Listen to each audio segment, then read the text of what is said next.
Bonjour à toutes et à tous. Jean-Nicole, je suis le directeur du CFA de la Chambre de métier et de l'artisanat du Morbihan. Bienvenue dans cette première porte ouvertes par webinaire à distance.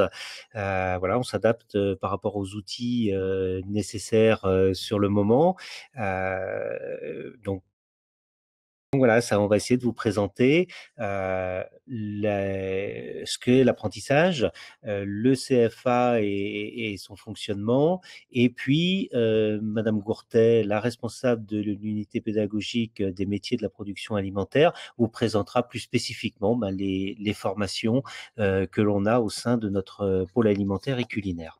Alors, c'est tout au long de notre échange, de cette présentation, vous avez la possibilité de poser des questions par le chat et donc Madame Pauline Nouvel, conseillère en formation, va vous répondre au fur et à mesure et éventuellement pourra compléter sa réponse par la suite si cela s'avère nécessaire. Alors, pour vous présenter, c'est quoi l'apprentissage? Donc, nous sommes dans la formation initiale, c'est-à-dire que nous formons sur des diplômes de l'éducation nationale, des CAP, des bacs pro, des mentions complémentaires, des brevets professionnels, des BTS, etc. Ce sont les mêmes diplômes que ceux qui peuvent être préparés au sein des lycées, mais avec une forme particulière puisqu'ils font l'objet d'un contrat d'apprentissage dans une entreprise et de cette alternance entre le temps de professionnalisation en entreprise et le temps de travail scolaire, académique, au sein du CFA. Le rôle du CFA est d'apporter les enseignements généraux et technologiques et la préparation au diplôme, également pour les pratiques professionnelles qui sont contenues dans les référentiels de formation de l'éducation nationale. Ce sont les mêmes référentiels, ce sont les mêmes diplômes que ceux que l'on peut avoir en lycée professionnel. Voilà. L'avantage de l'apprentissage, c'est qu'en fait, la professionnalisation est faite en entreprise, c'est-à-dire que les compétences acquises dans les pratiques professionnelles sont complètement adaptées à ce qui est aujourd'hui attendu par l'entreprise. Et donc, l'apprenti, quand il finit sa formation, il bénéficie d'une véritable expérience professionnelle et de compétences adaptées à ce qui est le besoin des entreprises. Donc ça, c'est un élément important. Autre élément important, un contrat d'apprentissage, c'est un contrat de travail, donc c'est un contrat de salarié, donc on bénéficie d'un salaire qui est progressif en fonction des années en apprentissage. Vous trouverez la grille des salaires sur le site de la Chambre de métier. Et quand on est salarié, on cotise déjà à la protection sociale, et parmi la protection sociale, on cotise à la retraite. Et donc, si aujourd'hui, j'imagine que c'est pas le souci des jeunes qui rentrent en apprentissage, quelques 40 années plus tard, quand on se demande à quel âge on partira en retraite, effectivement, ce sera un avantage indéniable. Donc voilà. Moi, aujourd'hui, ce que je voudrais apporter comme conseil, c'est surtout de vérifier son projet professionnel, d'aller chercher les conseils si c'est nécessaire, et notre service de conseiller pourra apporter des éléments. Mais en tout cas, vérifier son appétence par rapport au métier. On le vérifie par notamment des stages qui permettent de découvrir réellement l'activité professionnelle dans l'entreprise, puisqu'on peut avoir une image du métier qui est pas forcément tout à fait réelle, mais en tout cas vérifiée par des stages. Et puis le contrat d'apprentissage bénéficie une période d'essai de 45 jours effective en entreprise, qui permet aussi à un moment donné de se dire si effectivement c'est pas le métier que je pensais et je veux faire autre chose, on a toujours la possibilité de se réorienter. Donc, vérifiez bien le projet professionnel. Le plus important, c'est d'aimer ce qu'on fait, d'être passionné, d'avoir envie de progresser dans ce qu'on fait. C'est aujourd'hui ça le premier objectif d'un jeune qui rentre en formation professionnelle. Voilà, alors dans ce fonctionnement d'apprentissage, comme je disais, alternance, on est généralement sur une alternance de 2 semaines en entreprise et 1 semaine au CFA. On est sur les niveaux supérieur, bac professionnel en première et terminale et BTS sur 50-50 entre le temps d'entreprise et le temps CFA. Mais en tout cas, cette alternance se vit bien, ce rythme se vit bien. Euh, voilà, donc ce que je disais tout à l'heure, hein, qu'on retrouve sur la diapositive, protection sociale, les semaines de congés payés, donc on est sur un contrat salarié, donc on bénéficie de 5 semaines de congés payés, mais on a aussi cette chance d'avoir ce salaire qui permet de s'affranchir d'un certain nombre de difficultés. Voilà. Sur la semaine de cours au CFA, on est partagé sur des enseignements professionnels et des enseignements généraux. Ce sont des diplômes de l'enseignement de l'éducation nationale, et donc tous les diplômes de l'éducation nationale sont attachés à un certain nombre d'enseignements généraux parce qu'ils préparent aussi à s'intégrer dans la vie sociale, dans la vie citoyenne. Voilà. Donc on est à peu près à mi-temps sur des enseignements technologiques, pratiques et de sciences associées à la profession, et un mi-temps sur des enseignements généraux. Tous les enseignements sont importants et tous sont à valoriser au moment du passage du diplôme. Voilà. Quand on est au CFA, on est toujours dans le cadre de son contrat d'apprentissage, c'est-à-dire que le temps de travail au CFA est compris dans le temps de travail du contrat d'apprentissage. Donc, on a les mêmes contraintes de présence, de suivi, d'engagement au travail quand on est au CFA que quand on est en entreprise. Les apprentis bénéficient d'un certain nombre d'aides autour de leur vie d'apprenti. Donc, c'est d'abord l'aide au premier équipement. C'est une aide des branches professionnelles qui est transmise via les OPCO. Alors, excusez-moi d'être un petit peu technique, mais ce sont les financeurs des formations qui représentent les branches professionnelles. Donc, l'aide au premier équipement permet de s'acheter sa tenue professionnelle, d'acheter des outils de travail qui sont nécessaires en entreprise et au CFA. Et donc le jeune bénéficiera de sa mallette et de ce premier équipement à son arrivée au CFA à la rentrée de septembre. Voilà. Les aides aux frais de vie liés au temps au CFA, donc c'est la restauration collective, c'est l'hébergement collectif. Le CFA accueille en hébergement les apprentis qui habitent loin. Donc on a un internat de 80 places qui est avec une partie fille, une partie garçon, donc pour accueillir tout le monde. Donc en fait on a un service moins cher grâce aux aides des OPCO. Alors on est encore dans l'adaptation de la réforme et là aujourd'hui tout n'est pas complètement défini, mais en tout cas il y aura toutes ces aides là. Les aides au logement peuvent concerner par la CAF ou d'autres organismes peuvent concerner aussi l'hébergement si l'apprenti doit louer un studio, un appartement près du lieu de travail. Et enfin une aide au permis de conduire de 500 € à 18 ans pour financer ce permis de conduire qui favorise quand même la mobilité ensuite dans les formations. Le suivi de la formation, alors là, une formation d'alternance, c'est pas forcément la formation la plus simple à gérer parce que on passe d'une période en entreprise à une période au CFA et vice versa. Pour autant, le résultat de ces formations montre que ça se vit bien, les résultats aux examens, les résultats à l'insertion professionnelle, les résultats vis-à-vis des suites de formation nous montrent aujourd'hui que effectivement c'est une bonne forme de formation. Donc, on a nécessairement des suivis à avoir dans chaque entreprise, pour chaque contrat d'apprentissage est désigné un maître d'apprentissage qui sera le référent du jeune dans l'entreprise et qui se mettra en lien particulièrement avec le CFA si c'est nécessaire. De la même façon, dans l'équipe pédagogique qui suit le groupe, pour chaque jeune, le CFA désigne un professeur tuteur et donc le maître d'apprentissage et le professeur tuteur seront en lien autant que nécessaire, mais obligatoirement une visite du professeur tuteur en entreprise pour vérifier les compétences acquises tout au long de la formation en entreprise. Et puis, on accueille les maîtres d'apprentissage également au CFA pour partager la pédagogie, donner la stratégie de formation de façon à ce que les activités en entreprise correspondent aussi au mieux aux activités, à l'évolution de la pédagogie au CFA.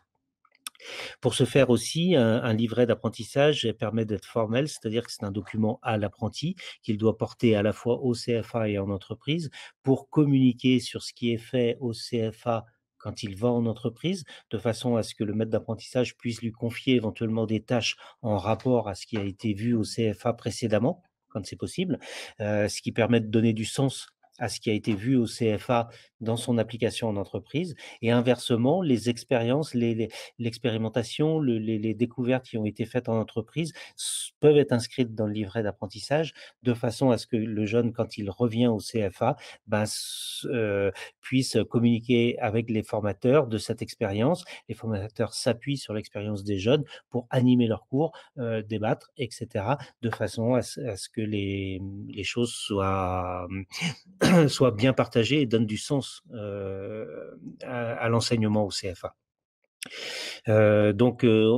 Comme dans chaque cursus scolaire, on a des conseils de classe avec des avis d'équipe pédagogique, que ce soit des avis sur la progression du jeune dans ses compétences, mais aussi des notes, le rendu des notes. Et donc, on a un bulletin de notes semestriel qui permet de faire le point avec toutes les parties concernées par le contrat d'apprentissage.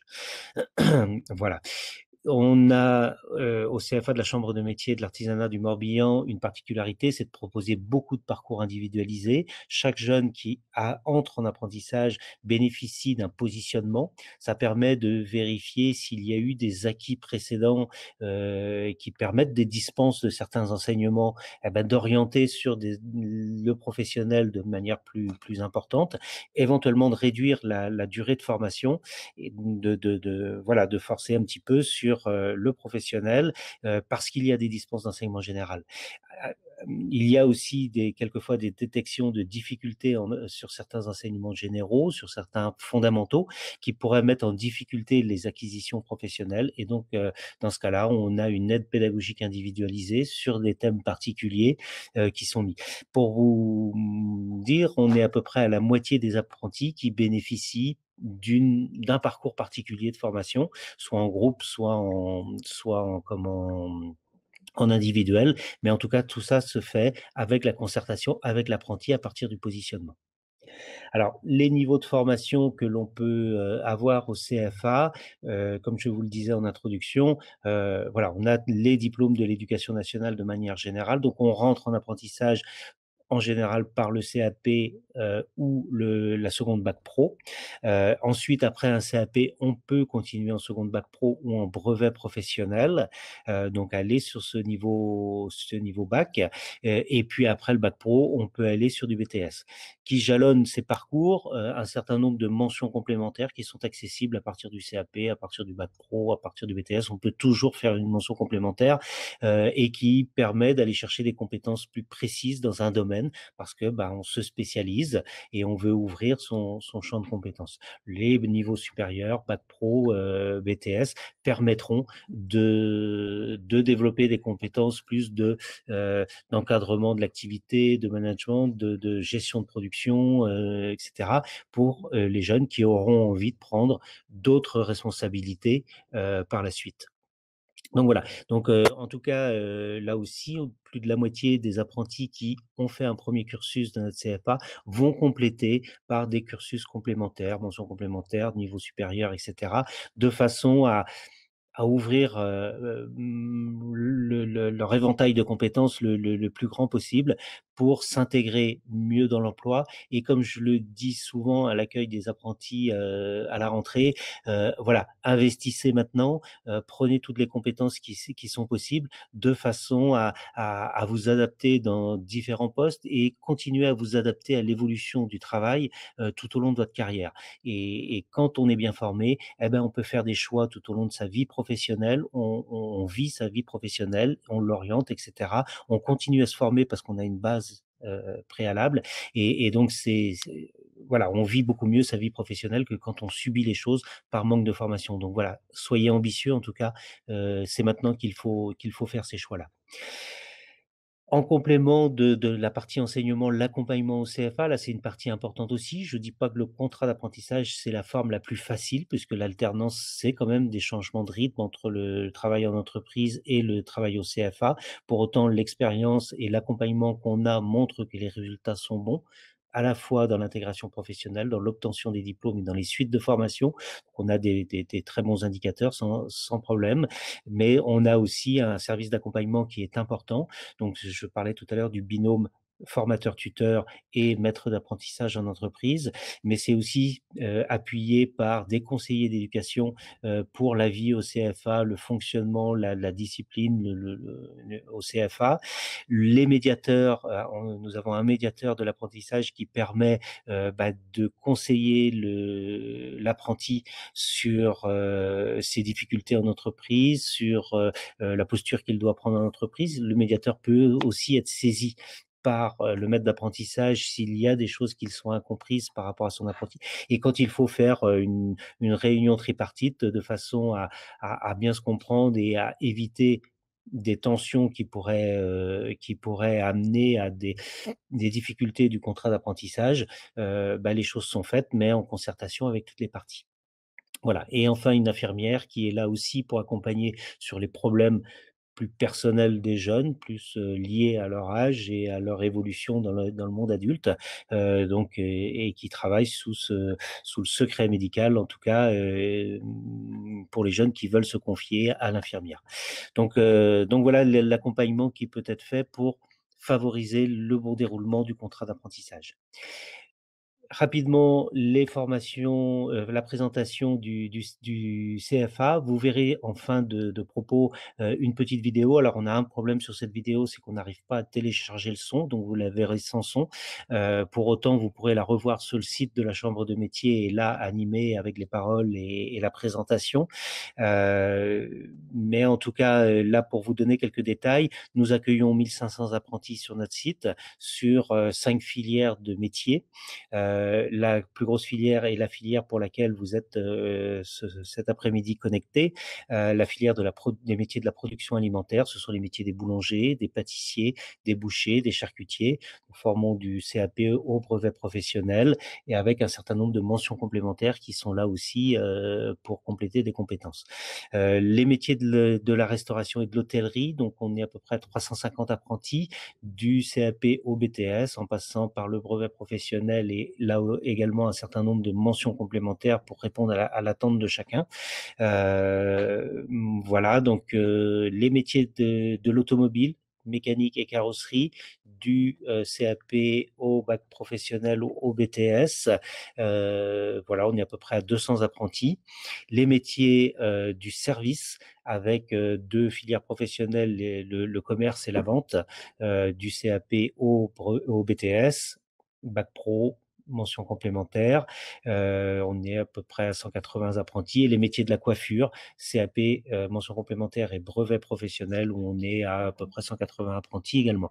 Donc voilà les effectifs au CFA de la Chambre de métier, un internat de 80 places, une restauration collective sur site, un centre de ressources multimédia, un certain nombre d'outils que vous allez pouvoir découvrir un petit peu sur la vidéo et puis qu'on aura peut-être l'occasion de vous montrer très prochainement.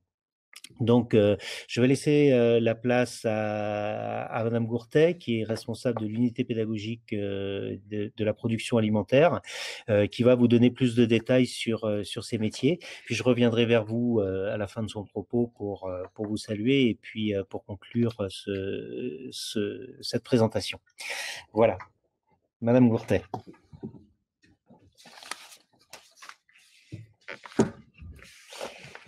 Bonjour à toutes et à tous, ravie de vous avoir parmi nous cet après-midi pour cette journée portes ouvertes virtuelle, une petite première pour nous.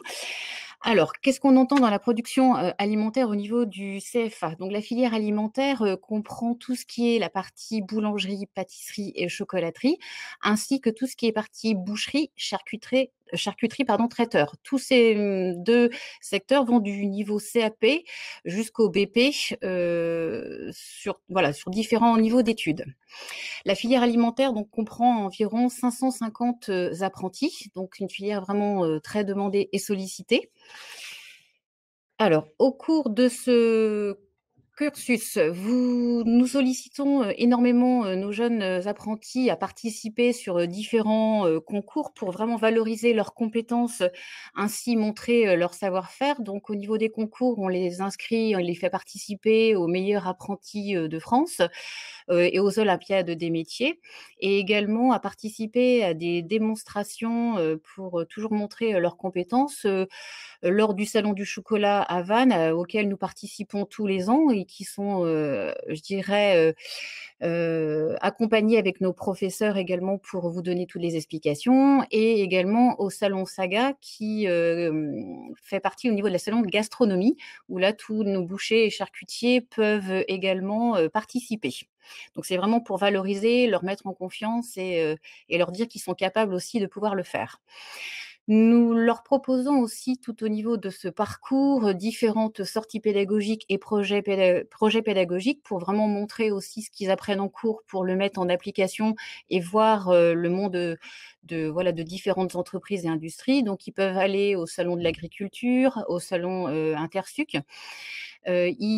Participent aussi à des visites de biscuiteries, d'élevage porcin, et également, nous les incitons à participer sur des projets comme Erasmus et tout ce qui est au niveau, boulangerie, pâtisserie. Ils participent à un voyage à Valence qui a lieu tous les ans, et on mélange, je dirais, la boulangerie et la pâtisserie, à ce dispositif. Ensuite, donc les métiers de la farine. Les métiers de la farine, donc ça comprend donc la boulangerie et la pâtisserie. Donc vous pouvez, intégrer des entreprises comme des boulangeries, pâtisseries et chocolateries, artisanales, et également des boulangeries et pâtisseries, plus au niveau, une connotation industrielle.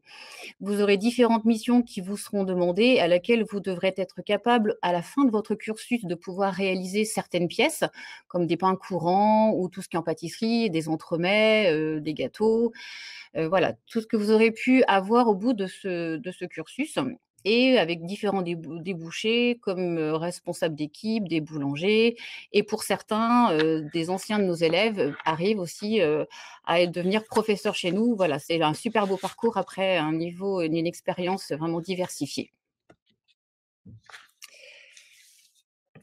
Ensuite, donc au niveau de notre équipement, au niveau du CFA, nous disposons de 2 laboratoires, en boulangerie et de 3 laboratoires en pâtisserie, et à chaque fois, nous intégrons 12 apprentis par section.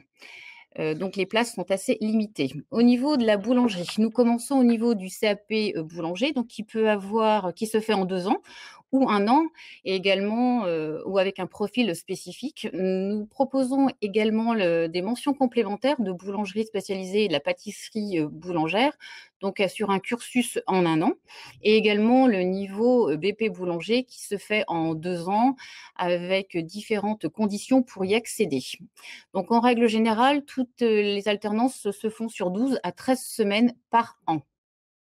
Donc, vous pouvez voir aussi, il y a une arborescence qui vous est montrée, que ce soit pour la boulangerie ou la pâtisserie, sur les niveaux laquelle vous pouvez commencer et sur lesquels vous pouvez vous diriger si vous continuez, vos études au niveau du CFA de Vannes. Donc au niveau de la pâtisserie, nous proposons également le niveau CAP pâtissier, hein, qui se fait en 2 ans ou en 1 an en fonction d'un profil spécifique, tout ça sur 12 semaines de cours sur la première et la deuxième année.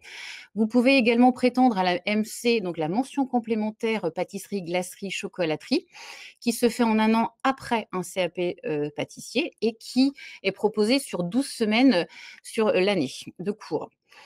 Et vous pouvez, aussi, aller jusqu'à un niveau, je dirais, d'excellence au niveau de la pâtisserie, au BTM pâtissier, qui se fait en 2 ans après l'obtention d'un CAP pâtissier ou d'une mention complémentaire, ou d'un CAP chocolatier.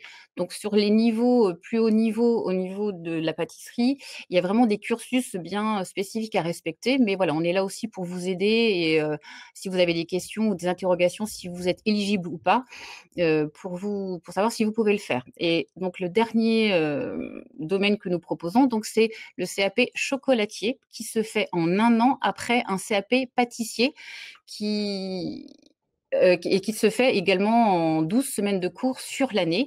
Donc, au niveau de tous ces diplômes qui vous ont proposés, vous avez toujours, bien sûr, de l'enseignement général. Hein, vous pouvez avoir du français, des maths, l'histoire géo, et également tout ce qui est enseignement pratique, de la technologie. Voilà, je vous ai mis un petit détail, mais voilà, c'est vraiment pour vous donner une petite idée.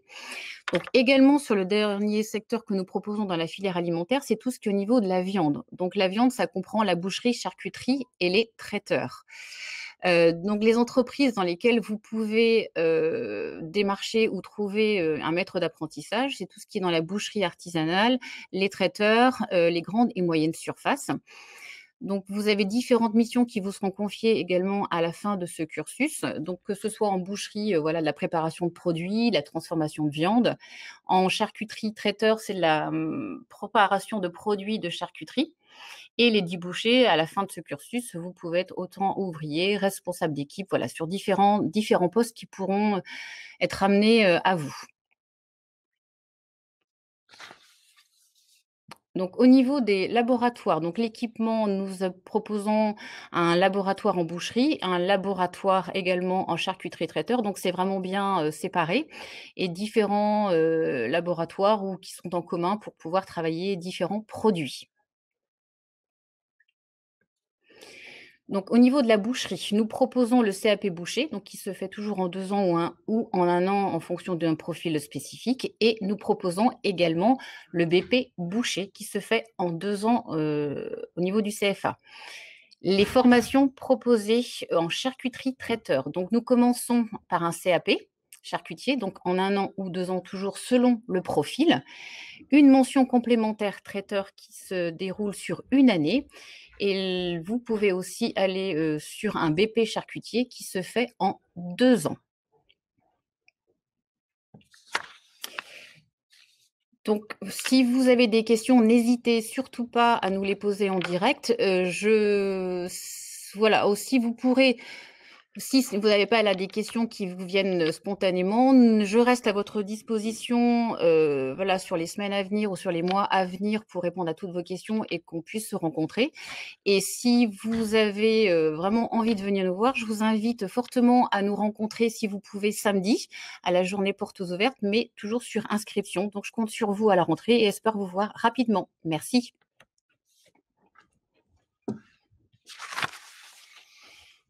Voilà, merci pour cette présentation. Voilà, j'espère que ça répond à l'ensemble de vos questions.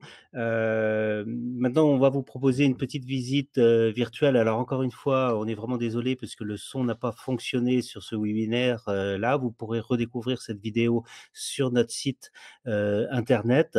Vous pouvez télécharger les dossiers de demande d'inscription au CFA sur le site internet également, les compléter par informatique ou voilà, et puis les renvoyer par mail ou venir les déposer.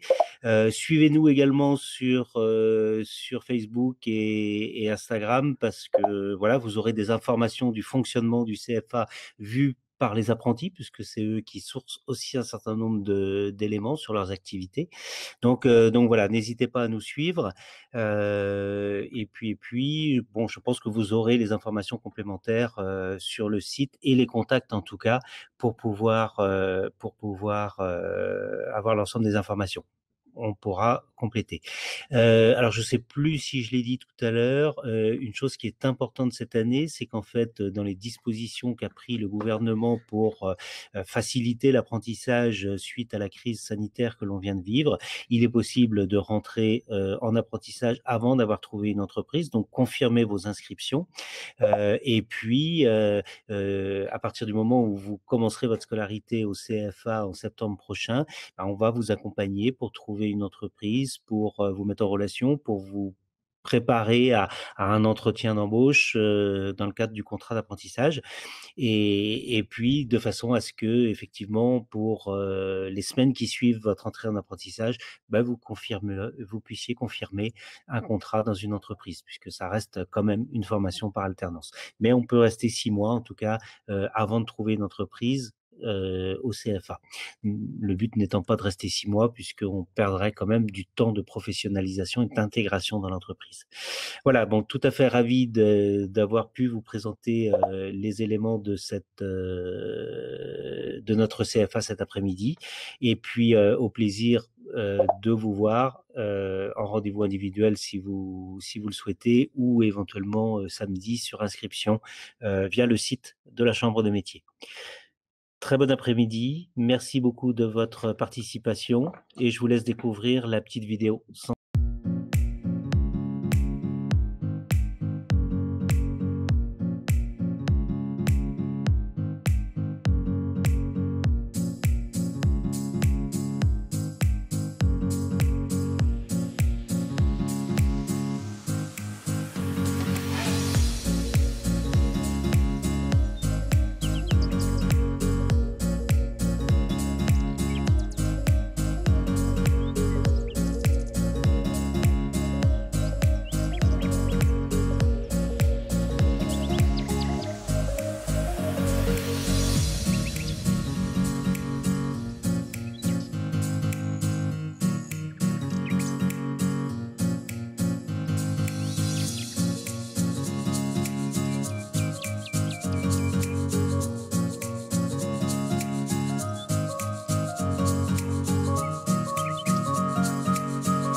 Alexandre, j'ai 21 ans, je suis au CFA de Vannes depuis 3 ans là. Je m'appelle Tiffany Jouvreau, j'ai 22 ans. Je m'appelle Martin, j'ai 20 ans. J'ai un bac littéraire il y a 3 ans.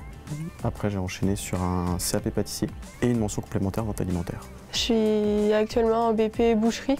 Et là j'ai entamé un bac pro en 2 ans. Dans ma formation au CFA ça se passe très bien, pour l'entreprise aussi. Au CFA ça se passe très bien. Les professeurs sont aussi des professionnels qui ont travaillé dans le métier, c'est plutôt très intéressant, on apprend pas mal de choses. Très intéressant pour allier la pratique à la théorie. Ce qui me plaît le plus c'est de voir à chaque fois que je reviens au CFA de nouvelles techniques, de nouvelles méthodes, d'apprendre de nouvelles choses, en fait, des trucs qu'on ne voit pas forcément en entreprise.